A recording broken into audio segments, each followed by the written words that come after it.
So, you've got an idea for a story. That's awesome. But how do you take it from just a good idea to a story that's genuinely great? One that really sticks with people. It's so easy to fall into some pretty common traps. Today, we're going to break down how to sidestep those early mistakes and craft fiction that has a real impact. And that, right there, is the million-dollar question. It's not just about dreaming up a cool plot. It's about creating something that a reader is still thinking about days, maybe even weeks later. And the secret to doing that? Well, it might not be what you think it is. Okay, so here's the first big hurdle a lot of us face. We've been trained by Hollywood to think that story means spectacle. Huge, flashy, high-stakes plots. But honestly, the most powerful short fiction often finds its strength in the opposite, in the quiet disasters of everyday life. The real story isn't the explosion. It's the difficult breakup that feels like one. But writing about these smaller, more personal struggles comes with its own massive trap: sentimentality. The goal is to be simple and emotionally honest, but never, ever sentimental. So let's dig into what that actually means.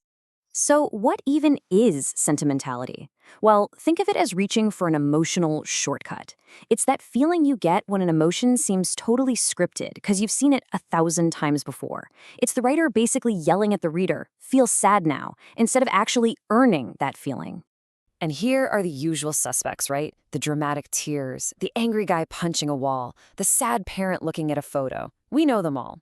And here's the weird thing. These things totally happen in real life, but in fiction they've been used so much that they just feel, well, kind of fake. They've lost their punch.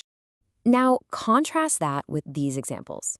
A dad dealing with a breakup by wearing a lobster costume, a daughter trying to connect with her mom using a laser pen.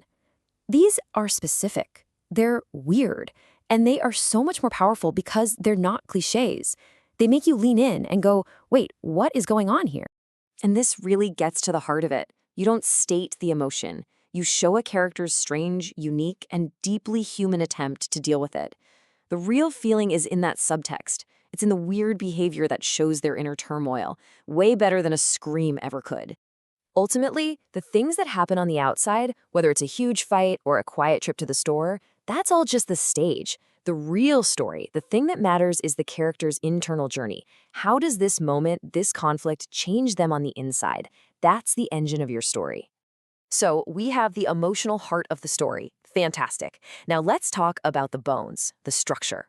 How you start and how you end are absolutely crucial to making that story land. This is the architecture that holds the whole thing up. I absolutely love this analogy. Think about it. When a reader starts your story, they know nothing. They are totally disoriented. So please, don't start with vague thoughts or dialogue hanging in space. Anchor them. Where are we? Who's here? What time is it? Give them solid ground to stand on from sentence one. Once they're anchored, you have to give them a reason to stay. Don't waste time with a long backstory. You need to start as close to the fire as possible. In other words, trouble on the first page, trouble in the first paragraph. Hook them by showing that something is already wrong, right from the get-go. And now for the other bookend, the ending. The biggest mistake writers make is trying to wrap everything up in a neat little package, explaining the moral of the story. You have to fight that urge. Avoid the big red bow. Trust your reader. If you did your job right, they'll get it. So instead of that tidy summary, try one of these moves. Maybe you can bring back an image from the beginning, but show how its meaning has changed, or end on a single line of dialogue that just rings out.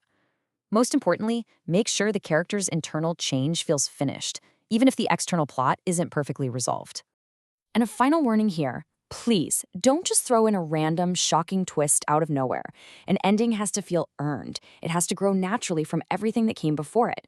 Anything else, like, Kenny getting randomly killed off, it just violates the reader's trust and makes them feel cheated.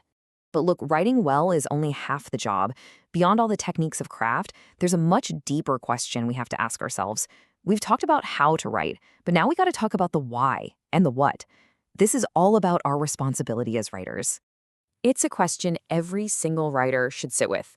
It's so easy to think, hey, it's just fiction. I can do whatever I want. But the stories we tell have real power and they have real consequences in the world. So the answer is, yeah, a made-up story can absolutely be unethical.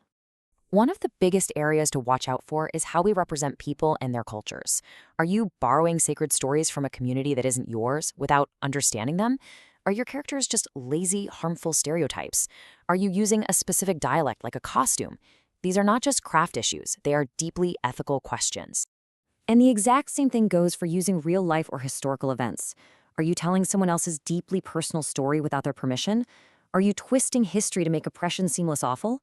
Even using another author's characters can get tricky. Just because it's fiction doesn't mean it exists in a moral vacuum. At the end of the day, it all boils down to this. Storytelling is a form of power. It shapes how we see the world, and it shapes how we see each other.